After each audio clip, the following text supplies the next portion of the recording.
Hoy, mudangan na po ko gamit ang akong Strava. So wala gyud ni sa plano na mag long run ko karon.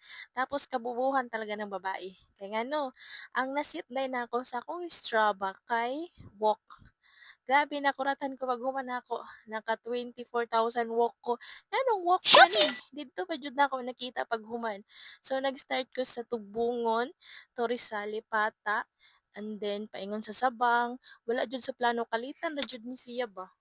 Kaya gusto lang yun ako i-try ang akong bagong sapatos na katong 361 degrees flame 4.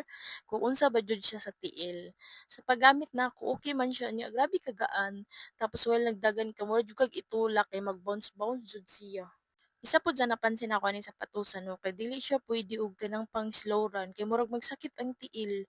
Dapat jud pang speed run. Moy akong napansin ra pod. Basta ganahan kay kun nindot kay akong kuan, akong pace.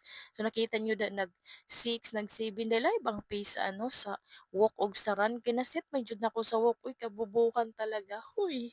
Nay mo ingon na kanang required ba gyud ayo mosulod ta og running era. Dapat gyud ang sapatos nindot mahalon and then na relo na mahal. So dili man jud na siya ingon na required.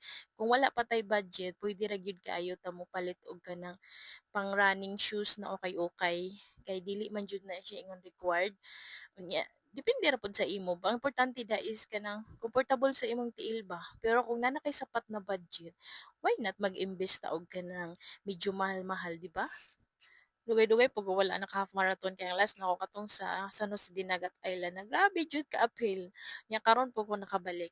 Nya nay moingon na ngano wala ba daw ko naapektuhan sa mga pangbasya ako ni balik man daghapon ko og pagran sa ako ra pod is kanang isa pod to na lesson nako naman joy mga kuha na makabuhatag kasayupan pero mo ni gingon magkuha na ta dito og lesson learned nga kato atong gibuhat is mali na dili na jud nato usbon dili porket nagkamali ta dili na ta mobalik ta dili para patunayan sa mga tao kun dili patunayan nato sa atong kaugalingon na ang atong sayop is dili na jud nato usbon.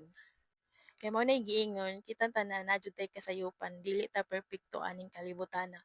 So wag natay sayop dawat-dawat ta ug ato na siya kuhaan og lesson. So mao ra to daghang salamat. Huy.